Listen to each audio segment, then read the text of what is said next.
Okay friends, આપણે second session શરૂ કરીએ. આપણે ફર્સ્ટ લેક્ચરની અંદર જોયું કે લેંગ્વેજ શું છે, એમાં સિમ્બોલ્સ વપરાય છે, વર્ડ્સ હોય છે, સેન્ટેન્સીસ હોય છે. કમ્પ્યુટર શું છે, કમ્પ્યુટર અને કેલ્ક્યુલેટરનો ડિફરન્સ આટલું આપણે જોયું. હવે આજે આપણે જોઈશું block diagram of computer. Okay friends, તો આજે આપણે સેકન્ડ સેશનમાં જોઈશું block diagram of computer, memory, types of memory, variables and constants, types of variables, memory allocated to a variable, data types, algorithm and flowchart. તો સૌથી પહેલા જોઈએ આપણે ડેફિનેશન જોઈએ તો કે what is computer. તો આપણે લાસ્ટ લેક્ચરમાં ડેફિનેશન જોઈ હતી કે ભાઈ computer is an electronic device which takes data as an input, performs arithmetic and logical operations on it, and gives information as an output. So basically we have seen there are three parts of the computer. For example, if we say one part is input, other part is process, and the third part is output. Input, process, and output. આ જે process part છે એને આપણે કહીશું CPU. CPU નો મતલબ થાય central processing unit. આ CPU ની અંદર પાછા ત્રણ ભાગ હોય. એકને કહેવાય CU, બીજું છે ALU અને ત્રીજું છે મેમરી. ઓકે, આઉટપુટ ડિવાઇસ તરીકે આપણી પાસે હોઈ શકે monitor, printer, satellite. Input device તરીકે આપણી પાસે હોઈ શકે કીબોર્ડ, માઉસ. તો આપણે આ રીતે વાત થઈ કે આપણે ડેટા ઇનપુટ કરી શકીએ, કીબોર્ડથી પણ કરી શકીએ, માઉસથી પણ કરી શકીએ. વચ્ચેનો જે ભાગ છે એને CPU કહેવામાં આવે, સેન્ટ્રલ પ્રોસેસિંગ યુનિટ. એની અંદર ત્રણ વસ્તુ હોય બેઝિકલી. એક છે CU એટલે control unit,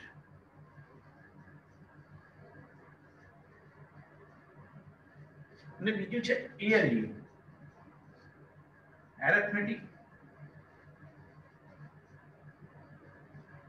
and logical unit. Okay, અને ત્રીજો ભાગ છે મેમરી, જે આપણે આગળ જોઈશું પછી. ઓકે, અને ત્રીજો ભાગ છે મેમરી, એ આપણે હમણાં પછી જોઈએ. ઓકે, તો કમ્પ્યુટરમાંથી ઇનપુટ ડિવાઇસમાંથી ડેટા જાય કમ્પ્યુટરમાં, અથવા આપણે એવું પણ કહી શકીએ કે ભાઈ ઇનપુટ ડિવાઇસ પરથી કમ્પ્યુટર ડેટા લે, બરાબર, એને અહીંયા પ્રોસેસ કરે અને આઉટપુટ ડિવાઇસમાં એ આપે. આઉટપુટ ડિવાઇસમાંથી ડેટા જાય પણ ખરો, એટલે કે આઉટપુટ ડિવાઇસમાં આપણને ઇન્સ્ટ્રક્શન્સ આપી હોય, એમાંથી કંઈક આપણે કીબોર્ડ પરથી ઇનપુટ કરીએ એટલે કમ્યુનિકેશન બોથ ધ સાઇડ્સ હોય. ભલે આપણે ઇનપુટ કરીએ પણ એ આપણને દેખાય આઉટપુટ ડિવાઇસમાં. ઓકે, તો કમ્પ્યુટરમાં મુખ્યત્વે ત્રણ ભાગ: ઇનપુટ, પ્રોસેસ અને output. Let me write input, input, CPU અને આઉટપુટ. ઇનપુટમાં આપણને ખબર છે કીબોર્ડ છે, માઉસ છે, આના દ્વારા આપણે ઇનપુટ કરી શકીએ છીએ. CU એટલે કંટ્રોલ યુનિટ, જે સામાન્ય રીતે દરેક પ્રોસેસને કંટ્રોલ કરે છે. ALU એટલે એરિથમેટિક એન્ડ લોજિકલ યુનિટ. આપણે જો ડેફિનેશન યાદ કરીએ તો આપણે એમાં કીધું હતું કે ભાઈ કમ્પ્યુટર છે એરિથમેટિક એન્ડ લોજિકલ ઓપરેશન્સ કરી શકે. તો જે ગણતરી અને પ્રોસેસ થાય છે એને આપણે ALU કહીએ. અને બીજું આ જે મેમરી છે, હવે CPU ની અંદર આ જે મેમરી બતાવી છે એ આ ગણતરી દરમિયાન વચ્ચે કોઈ પણ વેલ્યુ સ્ટોર કરવાની જરૂર પડે તો એને આપણે આ મેમરી કહીએ. એટલે આને મેઇન મેમરી કહેવાય. હમણાં આગળ આપણે મેમરીની ટાઈપ્સ જોઈશું ત્યારે તમને સમજાવીશું. અને આઉટપુટ ડિવાઇસમાં મોનિટર, પ્રિન્ટર વગેરે. તો અહીંયાથી કોઈ ડેટા લે, અહીંયા પ્રોસેસ થાય અને અહીંયા આપણને આઉટપુટ મળે. ઓકે, હવે આગળ જોઈએ આપણે મેમરી.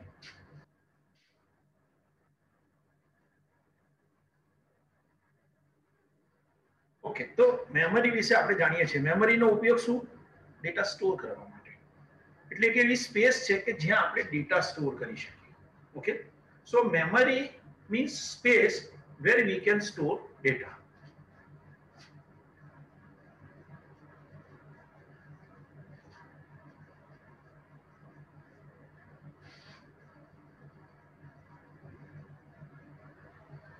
તો મેમરી એવી વસ્તુ છે કે જેમાં આપણે ડેટા સ્ટોર કરી શકીએ. હવે આપણે જ્યારે મોબાઈલ ખરીદીએ છીએ ત્યારે બજારમાં આપણે મોબાઈલ લેવા જઈએ છીએ તો એના સ્પેસિફિકેશન્સ આપણે પૂછીએ છીએ અને આપણને ખબર છે કે ઘણીવાર આપણને એવું કહે છે કે ભાઈ મેમરી કેટલી છે, તો કે 2 GB 32 GB અથવા કે ભાઈ 4 GB 64 GB. અને આનો મતલબ પણ તમને ખબર છે કે ભાઈ આ મેઇન મેમરી છે અથવા ઇન્ટરનલ મેમરી છે અને આ એક્સટર્નલ મેમરી છે અથવા સેકન્ડરી મેમરી છે. તો આ બે પ્રકારની જે મેમરી છે એ મેમરીની ટાઈપ કહેવાય. તો મેમરી કેટલા પ્રકારની હોય? બે પ્રકારની.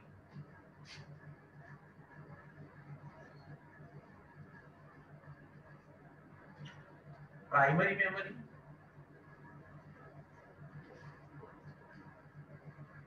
અથવા એના બીજા નામ પણ છે, મેઇન મેમરી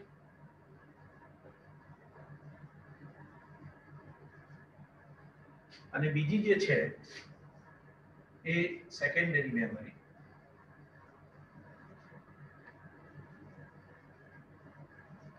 અથવા ઓક્સિલરી મેમરી.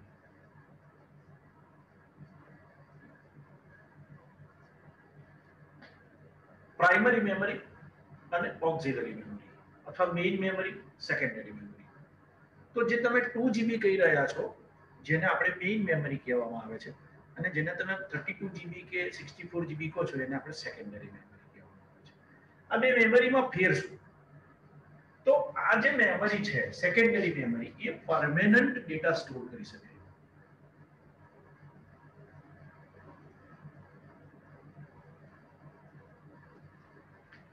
તો તમે જે કઈ ડેટા તમારા મોબાઈલમાં સ્ટોર કરો છો એ બધા સેકન્ડરી સ્ટોરેજ ડિવાઇસમાં જ થાય છે, સેકન્ડરી મેમરીમાં જ સ્ટોર થાય છે. પ્રાઇમરી મેમરીમાં કશું સ્ટોર થઈ શકતું નથી. એટલે કેન નોટ સ્ટોર પરમેનન્ટલી. તો મેમરીમાં જો પરમેનન્ટલી કશું સ્ટોર ના કરી શકાતું હોય તો એનો ઉપયોગ શું? એનો ઉપયોગ એ કે જ્યારે કોઈ પણ પ્રોસેસ થતી હોય એ સમય દરમિયાન જો તમારે કોઈ મેમરીની જરૂર પડે તો એને આપણે પ્રાઇમરી મેમરી કહીએ છીએ. અને મોટા ભાગના તમે નામ પણ એનું સાંભળેલું હશે કે જેને આપણે રેમ કહીએ છીએ. અને આ રેમ નું ફૂલ ફોર્મ છે રેન્ડમ એક્સેસ મેમરી. એટલે હવે તમે મેઇન મેમરી કહો કે રેમ કહો બંનેનો મતલબ સરખો છે. માની લો કે તમે કોઈ એપ્લિકેશન ઓપન કરો છો તો એ એપ્લિકેશન ઓપન કરો એટલે એ એપ્લિકેશન જે છે એ પરમેનન્ટલી ક્યાં સ્ટોર થયેલી છે? સેકન્ડરી સ્ટોરેજ ડિવાઇસમાં. જ્યારે તમે એને ઓપન કરો છો, જ્યારે તમે એને એક્ટિવેટ કરો છો ત્યારે એ ક્યાં આવી જાય છે? પાછી પ્રાઇમરી મેમરીમાં. એટલે સેકન્ડરી સ્ટોરેજમાંથી પ્રાઇમરી મેમરીમાં લાવવામાં આવે છે અને પછી પ્રોસેસ કરવામાં આવે. તમારે કોઈ પીડીએફ ફાઇલ ઓપન કરવી હોય તો તમારી ફાઇલ અને જે એક્રોબેટ રીડર છે એ બંને સેકન્ડરી સ્ટોરેજ ડિવાઇસ પર સ્ટોર થયેલા છે. બરાબર? એપ્લિકેશન અને ફાઇલ બંને સેકન્ડરી સ્ટોરેજ ડિવાઇસ પર સ્ટોર થયેલા છે. હવે તમે જ્યારે એને ઓપન કરો છો તો સૌથી પહેલા તમારી એપ્લિકેશન આવે અને ત્યાર પછી એમાં તમે ઓપન કરો એટલે ફાઇલ આવે. તો ફાઇલ અને એપ્લિકેશન એ બંને ક્યાં સ્ટોર થયેલું હોય? Main memory. તો મેમરીના મુખ્યત્વે બે ભાગ, મેઇન મેમરી અને સેકન્ડરી મેમરી. મેઇન મેમરી જે છે એ ડેટા સ્ટોર પરમેનન્ટલી કરી શકતું નથી. તમે કોઈ પણ એપ્લિકેશન ક્લોઝ કરો એટલે એમાંથી એ ડેટા નીકળી જાય. તમે સ્વિચ ઓફ કરો એટલે મેમરી 0 થઈ જાય, એમાં કશું જ સ્ટોર થયેલું રહે નહીં. સેકન્ડરી સ્ટોરેજ ડિવાઇસ કે જેમાં પરમેનન્ટલી તમે ડેટા સ્ટોર કરી શકો છો અને એમાં ડેટા સ્ટોર થયેલો રહી શકે છે. ઓકે, તો આ બે પ્રકારની મેમરી છે. આ પ્રાઇમરી મેમરી છે જેને આપણે રેમ કહીએ છીએ અને સામાન્ય રીતે સેકન્ડરી મેમરી જે છે એને કમ્પ્યુટરની અંદર આપણે હાર્ડ ડિસ્ક કહીએ છીએ, અથવા તમે પહેલાના જમાનામાં ફ્લોપી ડિસ્ક આવતી હતી અથવા તો સીડી આવતી હતી અથવા તો અત્યારે પેન ડ્રાઈવ આવે છે, તો એ બધી કેવી કહેવાય? સેકન્ડરી મેમરી, કારણ કે એમાં આપણે પરમેનન્ટલી ડેટા સ્ટોર કરી શકીએ છીએ. ઓકે, તો બે પ્રકારની મેમરી જોઈએ આપણે, પ્રાઇમરી મેમરી અને સેકન્ડરી મેમરી. હવે આગળ જોઈએ આપણે વેરિયેબલ એન્ડ કોન્સ્ટન્ટ્સ.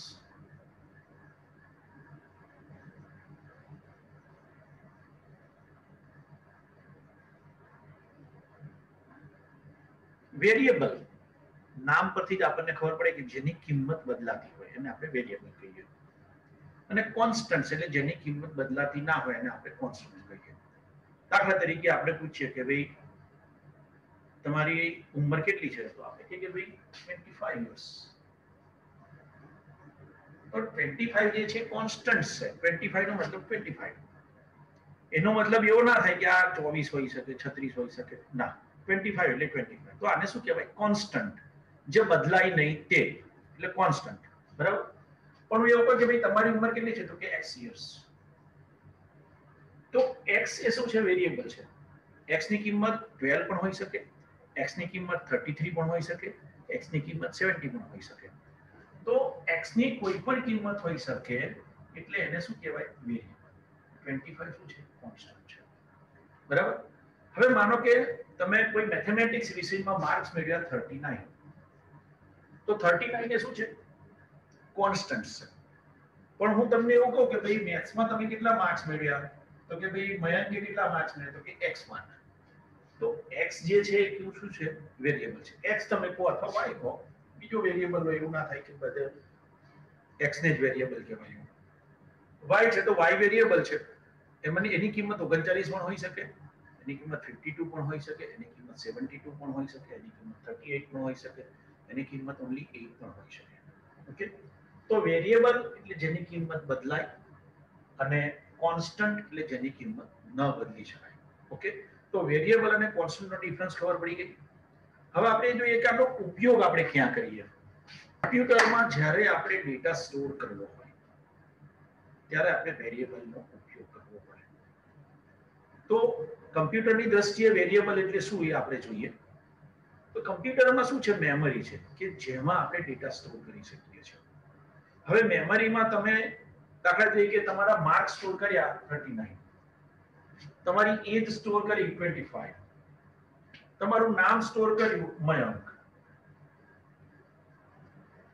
ઓકે, હવે પાછું આપણે જોઈતું હોય, આ વસ્તુ સ્ટોર એટલા માટે જ કરીએ છીએ કે જ્યારે જરૂર પડે ત્યારે એને આપણે પાછું મેળવી શકીએ.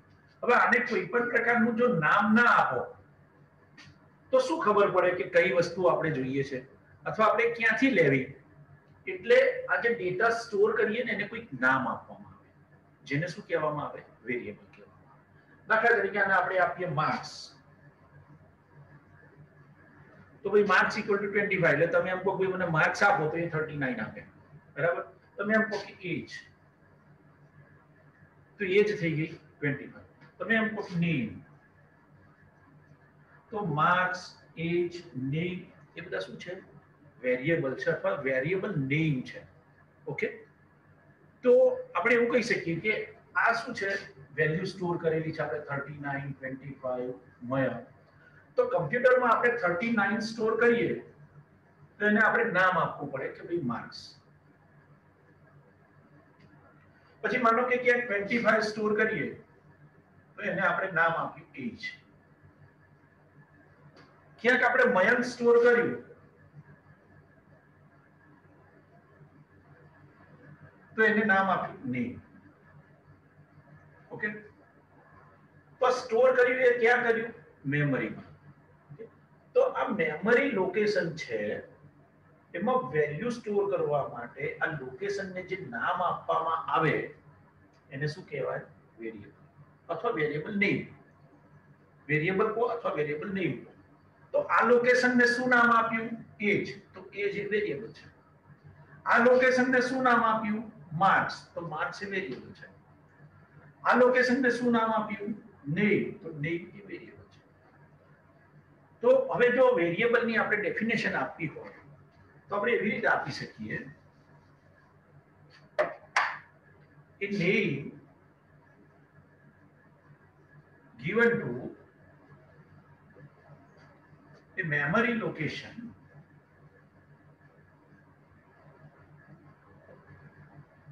is called a variable name.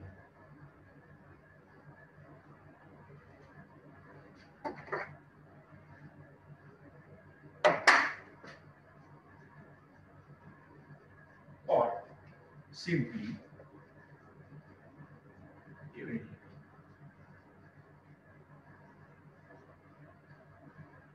Okay, memory લોકેશનને જે નામ આપવામાં આવે છે એને વેરિયેબલ કહેવામાં આવે છે અથવા વેરિયેબલ નેમ કહેવામાં આવે છે. હવે આપણે નામ આપ્યું માર્ક્સ, તો ત્યાં 39 સ્ટોર કરેલા છે. ઓકે, હવે માનો કે આપણે માર્ક્સ બરાબરમાં 49 સ્ટોર કરીએ તો 39 જતા રહે અને એને બદલે 49 આવી જાય. એ જે 25 લખી છે, માનો કે મારે 16 સ્ટોર કરવી છે તો 25 જતા રહેશે અને 16 સ્ટોર થશે. એનો મતલબ એવો થયો કે એક નામ જે છે એક જ વેલ્યુ સ્ટોર કરી શકે. તમે બીજી વેલ્યુ સ્ટોર કરવા જાઓ તો જૂની જતી રહે અને નવી આવી જાય. ઓકે, તો આપણે બીજું શું કહી શકીએ કે one variable can store only one value.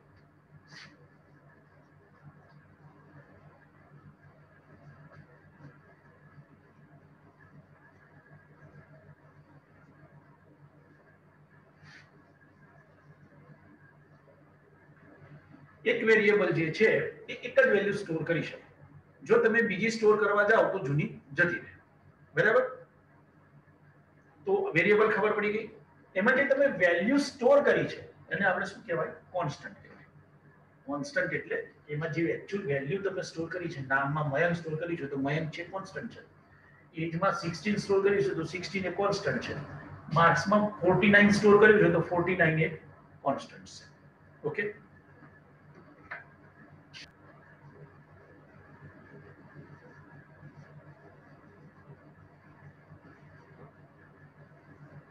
Types of variable. હવે આપણે જોયું કે વેરિયેબલમાં એક જગ્યાએ આપણે નંબર સ્ટોર કર્યા, 39 સ્ટોર કર્યા માર્ક્સ, એજ સ્ટોર કરી 25 અને નામમાં સ્ટોર કર્યું મયંક. તો મયંક પણ વેલ્યુ થઈ, 39 પણ વેલ્યુ થઈ અને 25 પણ વેલ્યુ થઈ.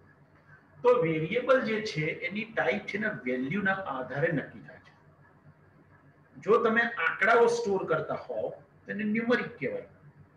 જો તમે આલ્ફાબેટ સ્ટોર કરતા હો તેને આલ્ફાબેટિક કહેવાય. તો વેરિયેબલના બેઝિકલી બે પ્રકાર, આલ્ફાબેટિક વેરિયેબલ અને ન્યુમરિક વેરિયેબલ. હજુ ત્રીજો પ્રકાર બેનું કોમ્બિનેશન છે, હું તમને આગળ બતાવું છું. એટલે પહેલા આપણે જોઈએ તો કયો વેરિયેબલ કહેવાય? ન્યુમરિક.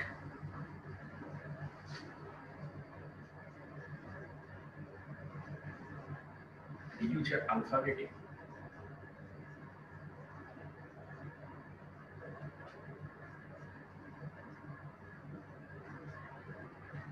માનો કે આપણે જેમાં માત્ર નંબર્સ સ્ટોર કરવા હોય તો એને કેવા કહેવાય? ન્યુમરિક વેરિયેબલ કહેવાય. દાખલા તરીકે આપણે લખીએ કે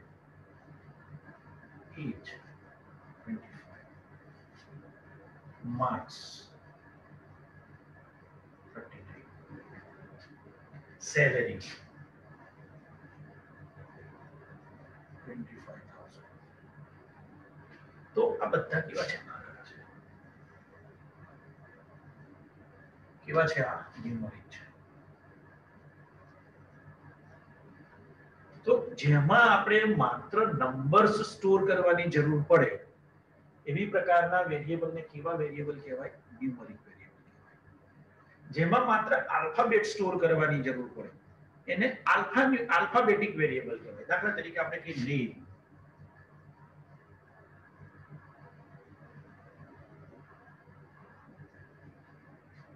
બરાબર? દાખલા તરીકે આપણે કહીએ સોસાયટી નેમ.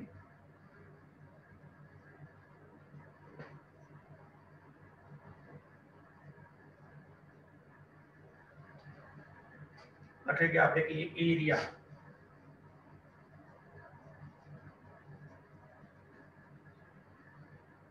આમાં આપણે જે ડેટા સ્ટોર કરીએ છીએ એમાં શું વપરાય છે? આલ્ફાબેટ્સ. એટલે આ જે વેરિયેબલ છે નેમ, સોસાયટી નેમ, એરિયા, એ કેવા વેરિયેબલ છે? Alphabetic variable. જેમાં કેવા વેરિયેબલ વપરાય છે? ફક્ત આલ્ફાબેટ્સ. ઓકે, આમાં કેવા વેરિયેબલ્સ વપરાયા? ફક્ત ન્યુમેરિક. આમાં કેવા વેરિયેબલ વપરાયા? ફક્ત આલ્ફાબેટિક. પણ કેટલીક જગ્યાએ એવું બને કે આલ્ફાબેટિકની પણ જરૂર પડે અને ન્યુમેરિકની પણ જરૂર પડે. માની લો કે બંગલા નંબર,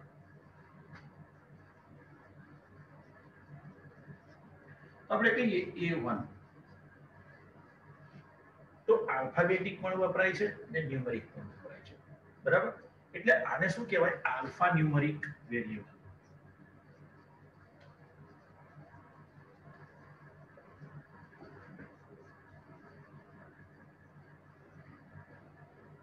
ઓકે, આ વેરિયેબલને શું કહેવાય? આલ્ફા ન્યુમેરિક વેરિયેબલ કહેવાય. હવે બે વસ્તુ સમજીએ.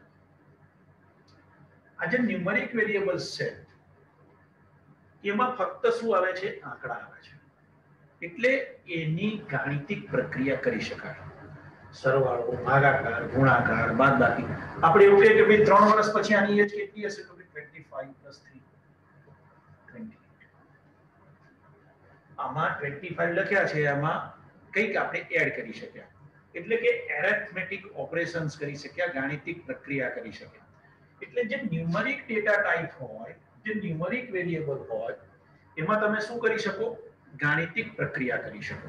ઓકે, એરિથમેટિક ઓપરેશન્સ કરી શકાય.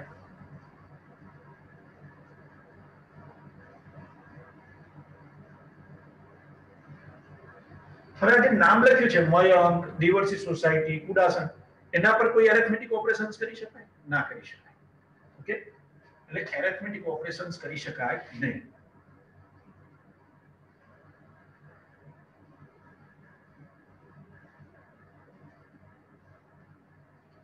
તો એરિથમેટિક ઓપરેશન્સ આના પર પોસિબલ બને નહીં.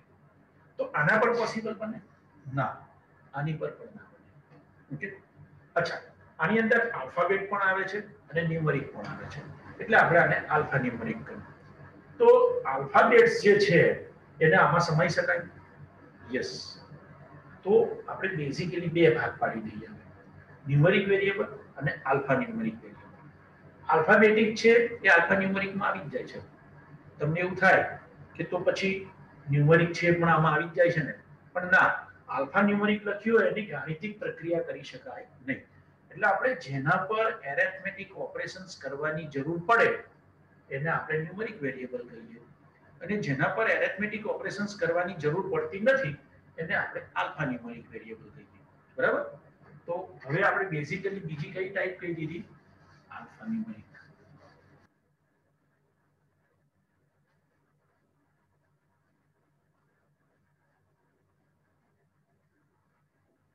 ઓકે, તો આમ ત્રણ છે ટાઈપ એની, પણ છતાં આપણે બે ટાઈપ જ ઉપયોગ કરીશું, ન્યુમેરિક અને આલ્ફા ન્યુમેરિક.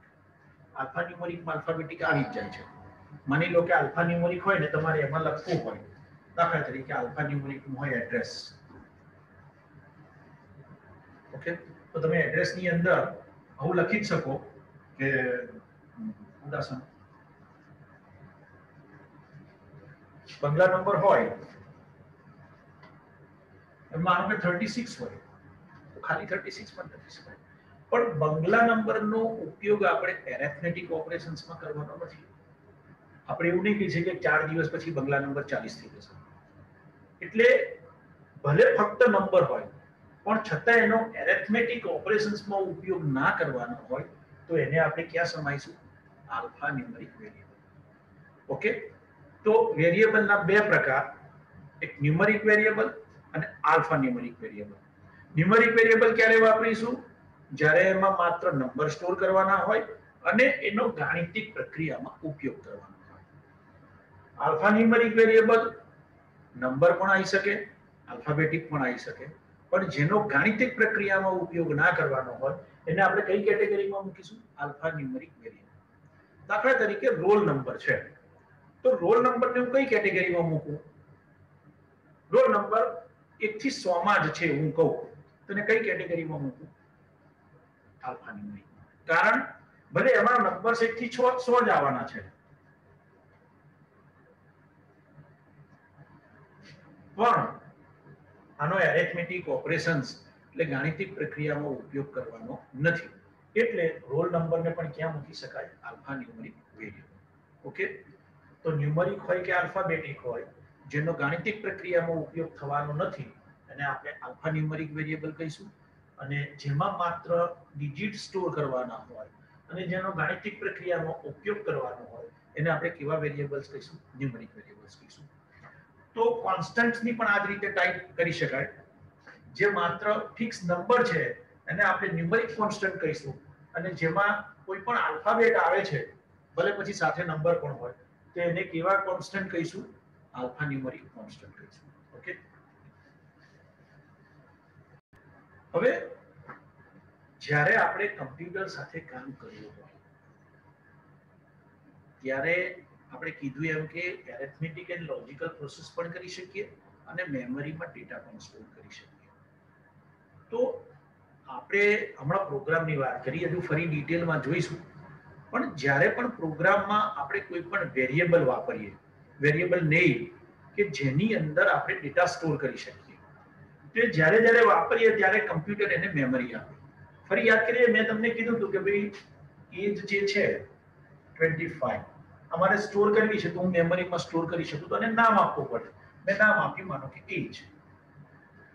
તો એ જે શું છે? વેરિયેબલ છે. 25 શું છે? એની વેલ્યુ છે. ઓકે, તો એજ જે વેરિયેબલ છે એને હું મારા કમ્પ્યુટરમાં ડિક્લેર કરું પ્રોગ્રામમાં. કેવી રીતે ડિક્લેર કરવું આપણે પછી જોઈશું. તો એને મેમરી એલોકેટ થાય. ઓકે, હવે મેમરી એલોકેટ થાય તો કેટલી થાય? તો કે એ તમે એને કયા પ્રકારને ડેટા સ્ટોર કરવા માંગો છો એના પર આધાર રાખે. એટલે તમારે એ પણ કમ્પ્યુટરને કહેવું પડે કે ભાઈ હું આમાં કોઈ ઇન્ટીજર વેલ્યુ સ્ટોર કરવા માંગુ છું, હું આમાં આલ્ફા ન્યુમેરિક વેલ્યુ સ્ટોર કરવા માંગુ છું, અને તમે એમ કહો કે ભાઈ મારે નામ જે છે એ આલ્ફાબેટિક વેલ્યુમાં સ્ટોર કરવું છે અને મારું નામ મોટામાં મોટું હશે 50 કેરેક્ટરથી વધારે નહીં હોય, તો તમે સાઈઝ કહો કે 50, તો એને એ જ પ્રમાણે મેમરી એલોકેટ થાય. ટૂંકમાં વેરિયેબલ જે છે એને પ્રોગ્રામ દરમિયાન મેમરીનું એલોકેશન થાય. કેટલું એલોકેશન થાય એ કોના પર આધાર રાખે?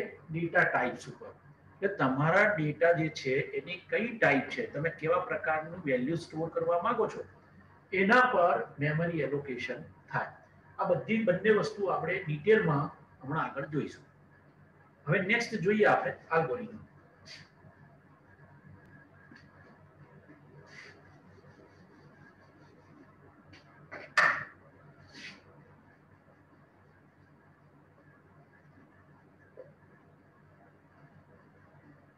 ઓકે ફ્રેન્ડ્સ, આપણે એલ્ગોરિધમ સમજીએ પહેલા. એલ્ગોરિધમ એટલે એક પ્રોસેસ. એલ્ગોરિધમ એટલે આપણે કોઈ પણ પ્રોસેસ લખીએ, કોઈ પણ કાર્ય કરવા માટે પ્રોસેસ લખીએ સ્ટેપ બાય સ્ટેપ, એને એલ્ગોરિધમ કહેવાય. બહુ સિમ્પલ વસ્તુ છે. માનો કે આપણે હું તમારામાંથી કોઈકને પૂછું કે ભાઈ ચા બનાવવા માટેની પ્રોસેસ કઈ, એટલે તમારામાંથી જેને આવડતું હશે એ મને કહેશે કે ભાઈ સૌથી પહેલામાં પહેલા પાણી અને દૂધ, બરાબર. ત્યાર પછી એને ગરમ કરવા મૂકો,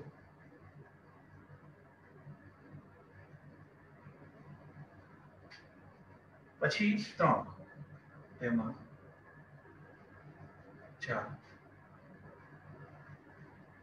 ખાંડ ના, ત્યાર પછી આદુ અથવા મસાલો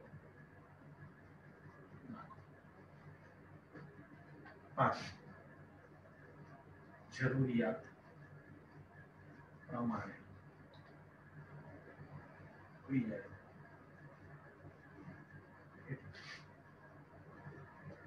ગાળી.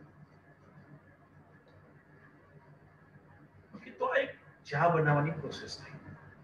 તો આ એક જે પ્રોસેસ છે અને આપણે સ્ટેપ બાય સ્ટેપ લખી એને એલ્ગોરિધમ કહીએ. ઓકે, જ્યારે પણ કોઈ પણ પ્રોબ્લેમ સોલ્વ કરવા માટે સ્ટેપ બાય સ્ટેપ જે પ્રોસેસ લખીએ એને શું કહેવાય? આલ્ગોરિધમ. હવે આ આપણી દેશી ભાષામાં વાત કરી કહેવાય. જો ખરેખર કમ્પ્યુટરની ભાષામાં મારે આલ્ગોરિધમ ડિફાઇન કરવું હોય તો હું એવું કહું કે એ step by step instructions to solve a particular problem is called an algorithm. કે સ્ટેપ બાય સ્ટેપ ઇન્સ્ટ્રક્શન્સ, આ બધા સ્ટેપ છે ના ઇન્સ્ટ્રક્શન છે કે પાણી લો, ગરમ મૂકો, ચા ખાંડ નાખો, તો આપણે કોઈકને સૂચના આપી કહેવાય, ઇન્સ્ટ્રક્શન આપી કહેવાય. તો step by step instructions to solve a particular problem is called an algorithm.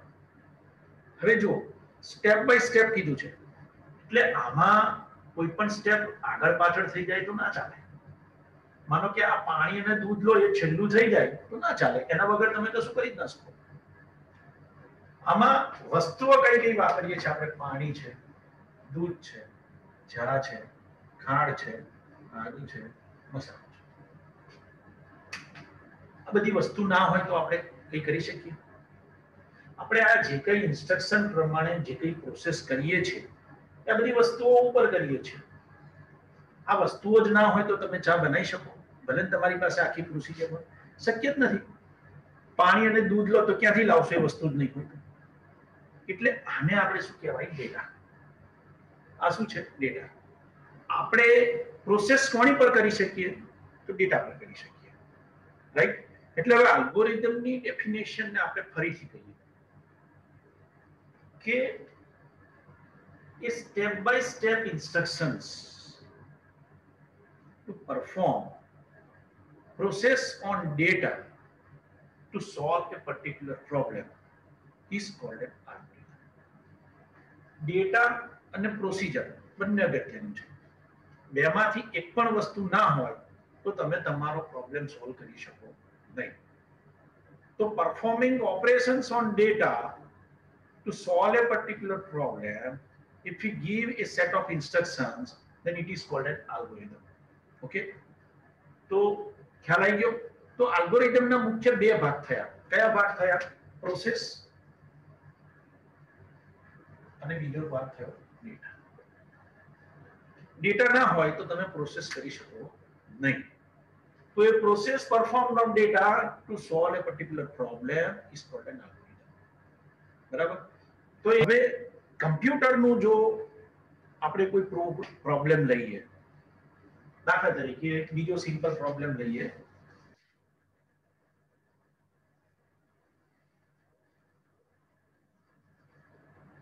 Add two numbers. તો આપણે એક અલ્ગોરિધમ લખવું છે કે જે બે નંબરનું એડિશન કરે.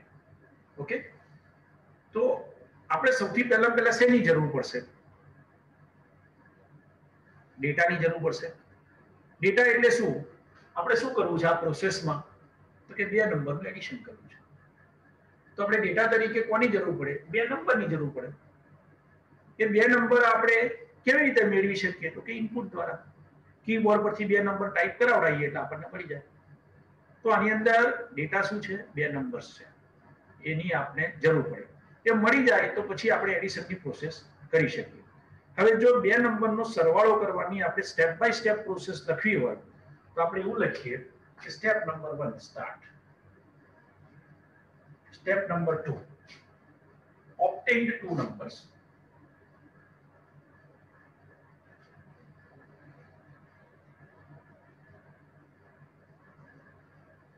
હવે આ બે નંબર આયા એ ક્યાં જશે? બે નંબર તો મળી ગયા, મેં કીધું 15 અને 20 મેં કીબોર્ડ પરથી ટાઈપ કર્યા, તો એ ક્યાં જશે? એને મેમરીમાં સ્ટોર કરવા પડશે. મેમરીમાં સ્ટોર કરવા પડશે તો એને નામ આપવું પડશે કે જેને આપણે વેરિયેબલ નેમ કહીએ છીએ. તો એ બે નંબરને ક્યાં સ્ટોર કરવા પડે? Variable. obtain two numbers in, બે નંબર કહીએ ભાઈ નંબર 1 નંબર 2, તો બે વેરિયેબલ થઈ ગયા નંબર 1 અને નંબર 2. તો આપણે જે બે વેલ્યુ આપીશું એક નંબર 1 માં જશે અને એક નંબર 2 માં જશે. માનો કે 35 અને 55 આપું છું, 35 and 55. So 35 will be stored in number 1 and 55 will be stored in number 2. તો હવે આપણે સરવાળો કરવો હોય તો હું એવું લખી શકું કે ભાઈ sum is equal to number 1 plus number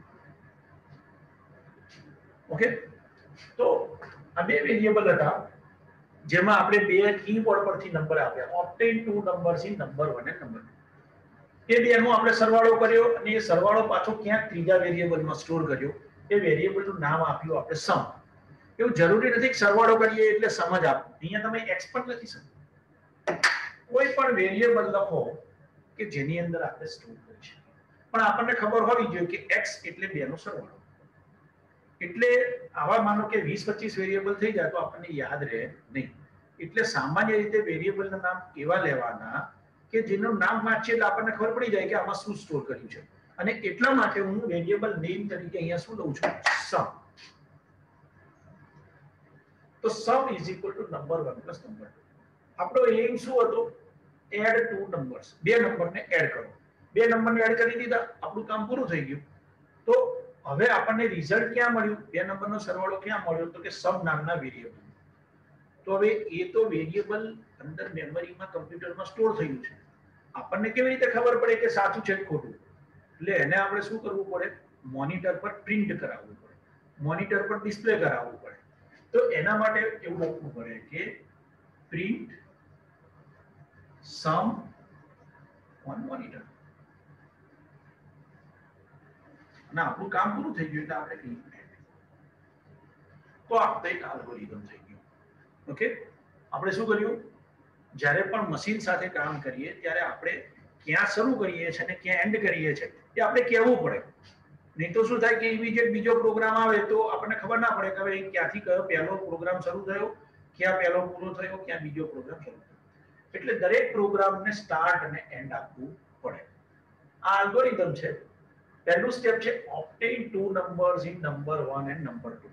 તો number 1 એક વેરિયેબલ નેમ છે, બરાબર. નંબર 2 એક બીજો વેરિયેબલ નેમ છે. આ સ્ટેટમેન્ટ વાંચે એટલે કમ્પ્યુટર આ બંને નંબરને મેમરી આપે. કેટલી આપે પછી જોઈશું. ઓકે, પછી સમ ઇઝ ઇક્વલ ટુ નંબર, અહીંયા બે નંબર આપ્યા આપણે, માની લો કે 35 and 55 આપ્યા, તો નંબર 1 માં 35 જશે, નંબર 2 માં 55 જશે. ઓકે, હવે આપણે ત્રીજા સ્ટેપમાં લખ્યું sum is equal to number 1 plus number 2. તો સમ એ બીજો વેરિયેબલ આવ્યો એટલે પાછું એને પણ મેમરી આપશે. હવે એમાં કેટલી વેલ્યુ મૂકશે, નંબર 1 એટલે 35, નંબર 2 એટલે 55. તો 35 પ્લસ 55 એટલે 90. ઓકે, હવે આપણે લખ્યું પ્રિન્ટ સમ. તો સમ માં કેટલી વેલ્યુ છે, 90. શું પ્રિન્ટ થશે, 90. તો આપણને મોનિટર ઉપર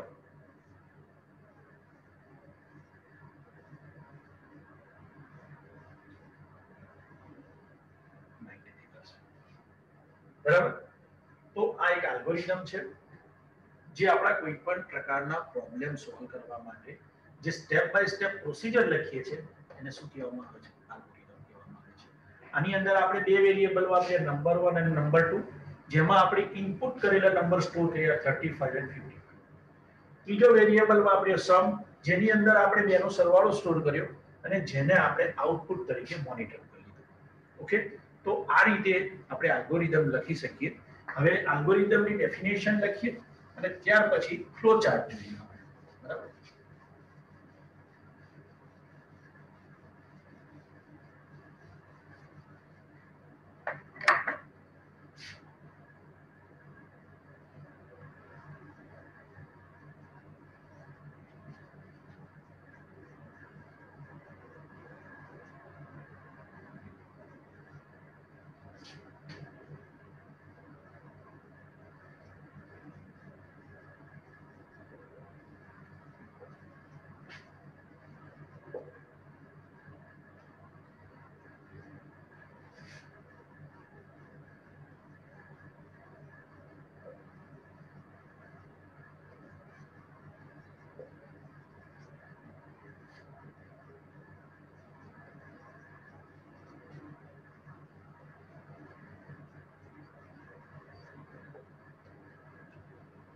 set of instructions two perform operations on data, આ અગત્યનું છે.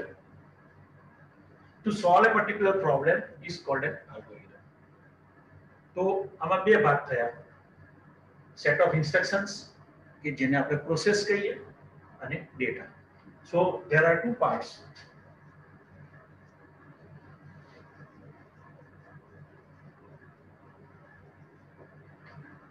એક set of instructions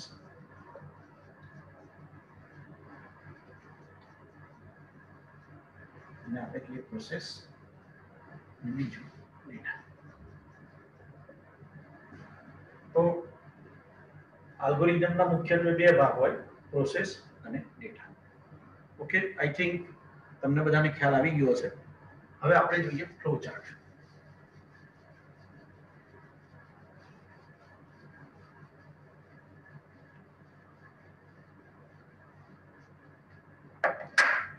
હવે આપણે આ આલ્ગોરિધમ જોયો. હવે આલ્ગોરિધમમાં આપણે ઇંગ્લિશ લાઇક લેંગ્વેજમાં લખ્યું કે ભાઈ obtain two numbers, print it on the monitor and so on. હવે માની લો કે કોઈ વ્યક્તિ છે જેને આ ઇંગ્લિશ લેંગ્વેજ જ વાંચતા નથી આવડતી, તો દાખલા તરીકે તમે અહીંયાથી મદ્રાસ તરફ જાઓ તો એ લોકોને ઇંગ્લિશ ના આવડતું હોય, વર્નાક્યુલર લેંગ્વેજ જ આવડતી હોય, અથવા તો ગુજરાતની અંદર પણ કેટલીક વ્યક્તિઓ એવી હોય કે જેને કદાચ ઇંગ્લિશ ના આવડતું હોય, માત્ર ગુજરાતી જ આવડતું હોય, તો એ લોકો માટે આની આ જ વસ્તુ પણ જો સિમ્બોલિક ફોર્મમાં લખીએ તો એને શું કહેવામાં આવે? ફ્લો ચાર્ટ કહેવામાં આવે. Flow chart.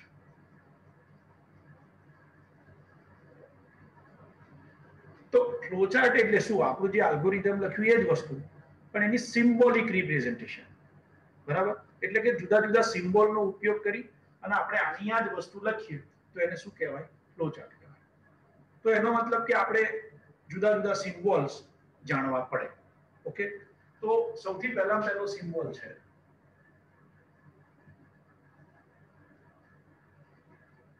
અને એવું કે rectangle with rounded and. Rectangle, લંબચોરસ વિથ રાઉન્ડેડ એન્ડ. બરાબર? આને શું કહેવાય? ટર્મિનલ સિમ્બોલ કહેવાય.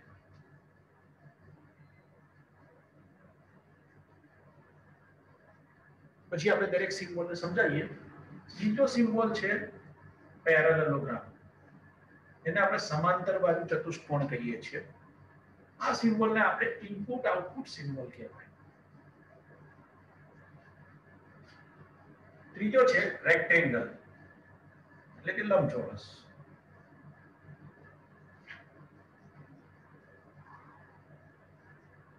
સોરી, એ રેક્ટેંગલને આપણે શું કહેવાય? Process symbol.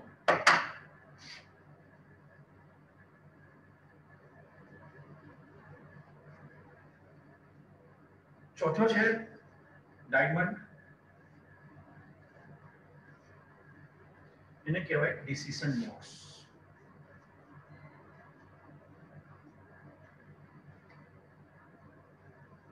અથવા ડિસિઝન સિમ્બોલ. અને એક સેકન્ડ.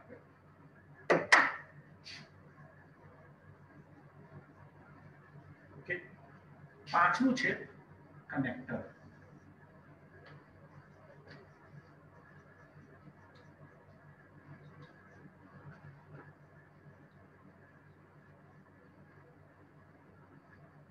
અને છઠ્ઠું છે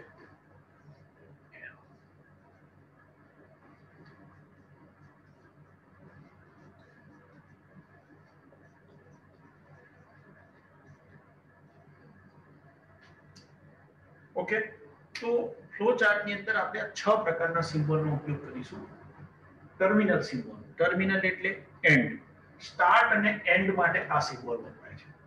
આપણે હમણાં જે જોયું પહેલું ને પાંચમું સ્ટેપ લખ્યું હતું, સ્ટાર્ટ અને એન્ડ.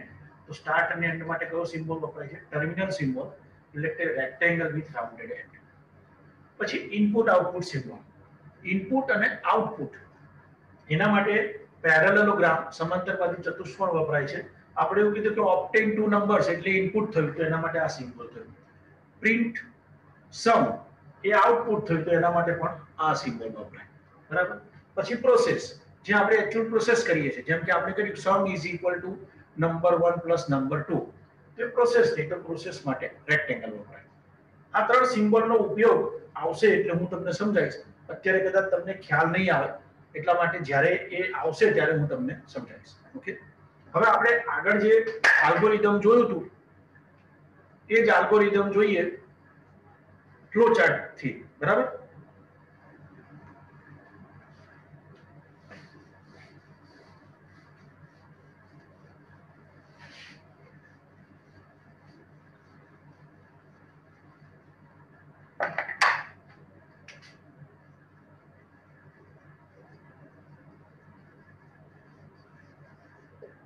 આપણે સેમ પ્રોબ્લેમ લઈએ છીએ, addition of two numbers. Okay, તો સૌથી પહેલા શું કરવું પડે? આપણે સ્ટાર્ટ કરવું પડે.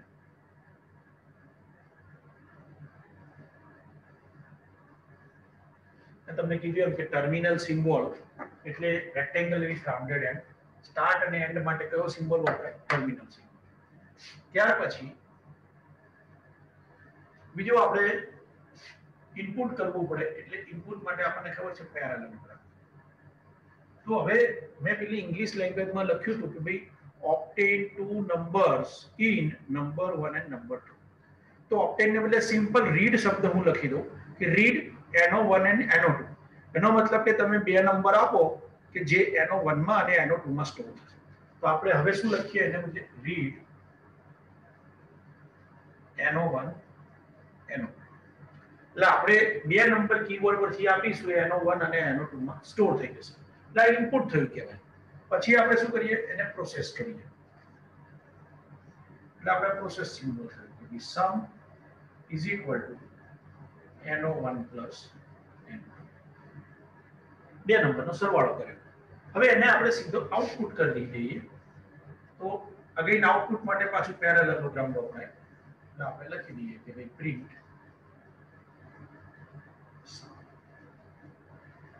ઓકે, આપણો પ્રોગ્રામ પૂરો થઈ ગયો એટલે આપણે એને એન્ડ કરી દઈએ.